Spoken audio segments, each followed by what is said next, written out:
자, 오늘은 51번부터 출발을 해보도록 하겠습니다. 자, 갑은 자신의 토지를 담보로 은행 대출받기 위해서 대리권 수여했죠. 자, 대리권 수여했다고 합니다. 자, 그럼 대리권을 수여했기 때문에 자, 을은 대리인이 맞죠? 자, 그리고 이제 위임장 인감 저당권 설정에 필요한, 자, 분명히 을한테 하라고 한 거는 지금 저당권 설정입니다. 그럼 을이 대리인으로서 가지고 있는 권한은 저당권 설정 권한을 가지고 있는 거죠, 지금. 자, 근데 을이 이를 악용을 해가지고 매도를 해버렸다는 거죠. 매도를, 이 양반이 지금 저당권 설정하라고 그랬더니 매도를 해버렸거든요. 자, 이러면 이거는 권한을 넘은 거죠. 권한을 넘은 거죠. 권한을 넘은 표현들이 126조입니다. 자, 1번입니다. 을도 대리권한을 받았기 때문에 을에게 기본 대리권, 그쵸, 인정되죠. 자, 2번입니다. 표현 대리가 성립하지 않더라도 병이갑에게 소유권 이전 등기 청구, 아니죠. 표현 대리가 성립해야 이전 등기 청구를 할 수 있겠습니다. 현재 이 상황을 그림으로 표현을 해보자면은 본인 갑, 그리고 저당권 설정의 권한을 받았던 을. 근데 을이 저당권 설정을 안 하고 상대방한테 지금 팔아버린 거거든요. 매도를 해버린 거죠. 매도를. 자, 그렇다면 을은 매도의 권한이 없음에도 불구하고 매도를 했던 것이기 때문에 요거 자체가 이제 어쨌든 무권 대리 행위를 한 겁니다. 월권 행위를 한 거죠. 자, 그러나 이제 이거 원칙적으로는 유동적 무효인 걸로 봐야 되겠지만 요 경우에 요 상대방 입장에서는 상대방 입장에서는 내가 을하고 계약을 할 당시에 을에게 매도의 권한이 있는 것으로 보여졌다. 자, 그러니까 상대방 뭡니까? 선이 무과실이라는 거죠. 선이 그리고 무과실이었다. 자, 그리고 이렇게 상대방의 선이 무과실이라고 하는 거는 정당한 이유가 있었다는 거죠. 정당한 이유.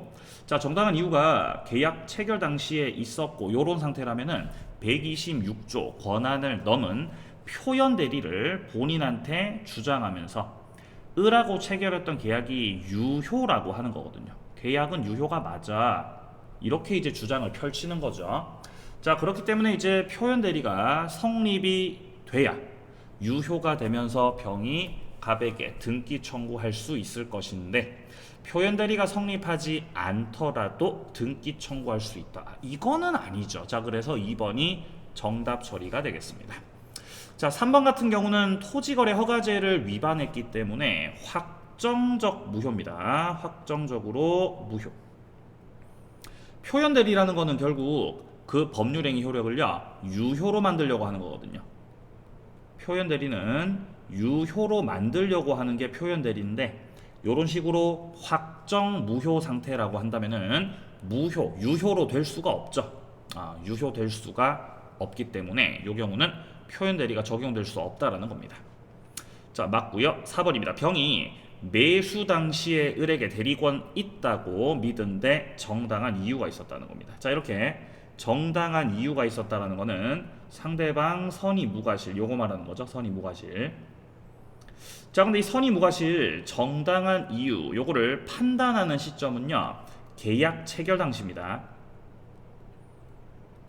을이 법률행위를 했던 그때 그 당시를 기준으로 해가지고 정당한 이유가 있었니? 없었니? 요런 거 판단하는 거기 때문에 지금 요 4번 선다에서 요 내용 나오죠. 계약이 성립된 후에 성립되고 나서 그 이후에 대리권이 없다는 것을 알게 됐다는 거죠. 계약 체결되고 나서 알게 됐다고 해도 체결 당시에는 몰랐었기 때문에 이 경우는 체결 당시 선이 무과실이었고 그렇다면은 표현 대리가 되는 거죠. 그러니까 그 경우는 월권 대리, 즉 권한을 넘은 표현 대리는 성립하는 거다. 맞습니다. 자, 5번 같은 경우는 을이 자기 앞으로 등기를 맞춰서 넘겼다는 거죠. 자, 그렇다는 거는 을이 표현 대리 같은 경우는 대리 권한이 없는 자가 대리 권한이 있다고 대리인으로 속여서 권한이 있는 걸로 속여서 팔아먹는 거, 요게 이제 표현 대리지 않습니까?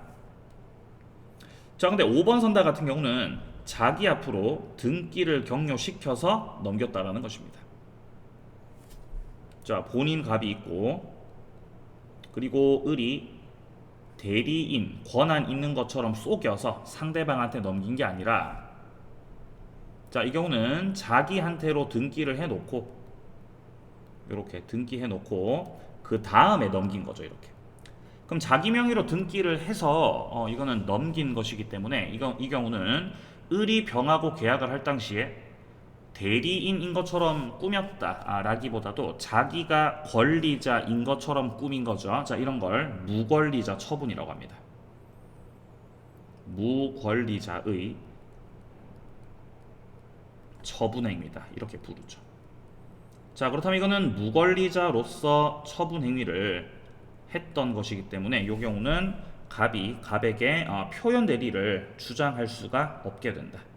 무권리자 처분행위에 해당됩니다. 표현 대리 아니죠. 자, 그리고 추가적으로요, 표현 대리가 되려면 반드시 현명이라는 걸 해야 됩니다. 자, 을이 자기 명의로 등기를 해놓고 그 다음에 병한테 넘겼다라는 거는 현명을 하지 않았다는 뜻입니다. 현명을 하지 않았다. 자, 그러면 현명 자체를 하지 않았던 것이기 때문에 이건 이제 표현 대리라고 할 수가 없는 거예요. 그래서 맞는 선단 거죠. 정답 2번입니다. 자, 좋고요. 자, 이제 52번 갑니다. 자주 점유 그리고 타주 점유입니다. 자, 설명으로 틀린 겁니다. 자, 1번 선다 같은 경우는 무주물 선점 나와 있죠. 자, 무주물 선점을 위해서는 소유의 의사를 가지고서 선점을 하게 되면은 동산의 소유자가 될 수 있습니다. 자, 그러니까 자주 점유가 무주물 선점의 요건인데 요건이 아니다 그러니까 아니다. 요거 틀렸습니다. 1번 바로 정답이네요. 자, 2번입니다. 자주 점유인지 타주 점유인지가 불분명하다면은 네, 자주 점유 추정되죠. 자, 그리고 피상속인이 소유 의사가 없다. 자, 이렇게 소유의 의사가 없다라고 하면은 그건 타주 점유죠. 소유의 의사가 없다 이러면은 타주 점유인 겁니다. 자, 그럼 피상속인이 타주 점유니까 상속 받는 사람도 타주죠. 이 상속이라는 거는 점유의 모습을 바꾸지 않죠. 선대가 타주였어? 그러면 상속인도 타주. 선대가 자주였어? 그럼 상속인도 자주죠. 그러니까 여전히 타주라는 겁니다.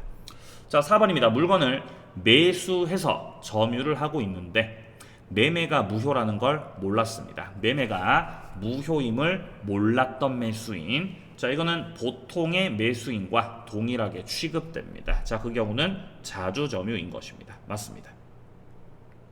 자, 5번입니다. 타주 점유자가 새로운 권한을 가지고 소유의 의사를 가지고서 점유를 시작했다라는 거죠.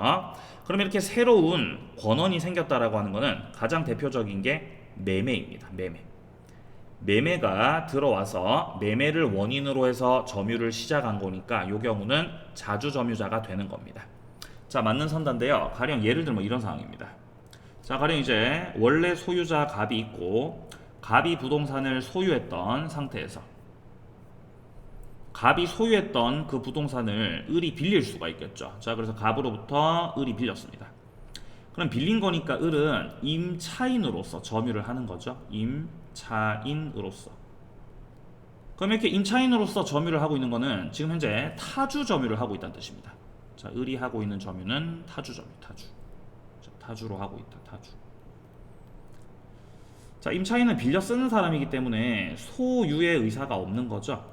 타주 점유를 하고 있다가 자, 그 이후에 갑과 매매 계약을 체결했고 매매를 원인으로 해서 소유권 이전 등기를 받게 되면은 임차인이었던 사람은 이제 소유자로서 점유를 하게 되겠죠. 그럼 임차권은 없어지는 거고요. 혼동으로. 그럼 예전에는 타주였지만 이 점유 모습이 바뀌게 되죠. 자주로 모습을 바꿉니다.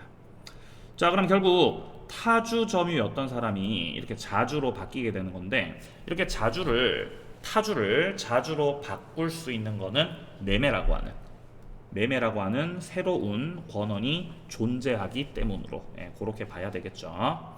자, 그래서 정답 1번으로 정리가 됩니다. 자, 다음 이제 53번으로 이어서 넘어가 보죠. 자, 환매 그리고 교환 문제입니다. 자, 설명으로 틀린 거죠. 자, 1번입니다. 환매 기간을 정했습니다. 환매라는 거는 한 번 기간이 정해지고 나면은 이거 연장 불가죠. 그죠? 연장하지 못한다. 맞습니다. 자, 2번입니다. 교환 계약은 당연히 유상 계약이죠. 자, 교환 계약은 유상 계약이 맞고요. 자, 그렇기 때문에 매매 파트에 규정되어 있는 관련된 법리들이 교환 계약에도 준용되겠죠. 그중 가장 대표적인 게 바로 매매 파트에 규정되어 있는 담보 책임입니다. 담보 책임의 법리는 매매 파트에 규정하고 있지만 매매에만 국한되지 않습니다. 매매에만 국한되지 않고 교환이나 임대차 이런 것들에도 그대로 준용되는 거죠. 준용이 된다. 맞습니다. 자, 3번입니다. 매매 계약과 동시에 하지 않은 환매입니다. 환매로서의 효력이 생기려면은요, 매매 계약과 반드시 동시에 해야 되죠. 동시에. 자, 동시에 해야 됨에도 불구하고 동시에 하지 않았다는 거죠. 자, 동시에 하지 않았다라고 한다면은 그거는 환매로서 효력 없습니다. 자, 따라서 3번 선다. 맞죠? 자, 4번입니다. 부동산 소유권 이전 대가로 주식을 양도받습니다. 주식. 자, 부동산을 넘기는 대가로 주식을 넘깁니다. 주식. 자, 만약에 부동산 넘기는 대가로 대금을 지급했다. 금전을 지급했다. 그러면은 매매죠. 근데 금전 이외. 자, 금전 말고요. 금전 이외 다른 재산권을 이전했다. 재산권을 이전한 것이다. 라고 한다면은 이거는 매매가 아니고요. 요거는 교환으로 봐야죠. 자, 그래서 이렇게 주식을 양도하는 것도 교환이에요. 자, 그러니까 4번 선다. 맞습니다. 자, 5번입니다. 부동산에 관한 환매입니다. 자, 환매권 같은 경우는 제3자에게 주장을 하고 싶으면은 등기를 해야 되죠. 근데 지금 5번 선다. 등기가 없어도 제3자한테 효력이 있다 그러는데 아니죠. 등기를 해야 효력이 있습니다. 자, 그래서 정답은 5번이 되는 겁니다. 54번 갑니다. 자, 갑을병이 토지를 공유하고 있습니다. 병의 지분은 3분의 2. 자, 그럼 우리는 이 병의 지분을 보면서 현재 병 같은 경우는 과반수 지분권자구나 라는 걸 알 수 있죠. 과반수. 자, 1번입니다. 병이 상속인 없이 사망했습니다. 자, 이렇게 상속인 없이 사망하게 되면은 병이 갖고 있던 지분은요, 갑하고 을한테 이전되는 거죠. 그러니까 국유가 되는 게 아닙니다. 국유가 되는 게 아니고 갑, 을에게 이전되는 것이다. 자, 1번 틀렸고요. 자, 2번 같은 경우는 병이 갑과 을 동의 없이 단독 명의로 등기를 했습니다. 단독 명의. 자, 이렇게 이제 단독 명의로 등기를 했다라고 한다면은 일단 이 등기는 당연히 무효겠죠. 무효. 단독 등기를 하는 건 처분행위겠죠. 그렇기 때문에 이 등기가 무효기는 한데 이게 이제 전부 무효인 건 아니죠. 자, 무효인 거는 맞습니다만 그렇다고 해서 이게 전부 무효인 것은 아니고 현재 단독으로 등기를 경유한 사람은 병이지 않습니까? 자, 그렇기 때문에 무효가 되는 것은 동의하지 않은 나머지 남은 3분의 1 지분 있죠? 갑과 을이 나눠 가지고 있는 3분의 1 그 범위에서는 이게 무효겠죠. 자, 하지만 병 같은 경우는 지금 3분의 2의 자신의 지분을 가지고 있는 상태이기 때문에 3분의 2 병이 가지고 있는 지분 범위에서는 이 등기는 유효인 걸로 보아야 되겠습니다. 자, 그렇기 때문에 갑이 말소 청구를 한다라고 했을 때 그렇다고 해서 전부 말소 청구를 할 수는 없다는 거죠. 무효에 해당되는 3분의 1에 대해서 말소 청구를 들어가야 되겠습니다. 자, 그리하여 2번도 틀렸습니다. 자, 3번은 병이 갑과 을의 동의 없이 단독으로 정에게 특정 일부를 임대했다라고 나옵니다. 자, 이렇게 임대차 계약을 하는 것은 관리 행위로 봐야 되겠죠. 관리 행위를 통해서 타인에게 공유물 임대를 할 수 있습니다. 관리 행위라는 것은 지분 과반수로서 결정을 하는 건데 현재 병이 과반수 지분권자가 맞기 때문에 병이 단독으로 정과 임대차 계약을 한 거는 일단 문제 없습니다. 자, 그렇기 때문에 임차인 정이 현재 하고 있는 이 점유는 적법하게 점유를 하고 있는 거죠.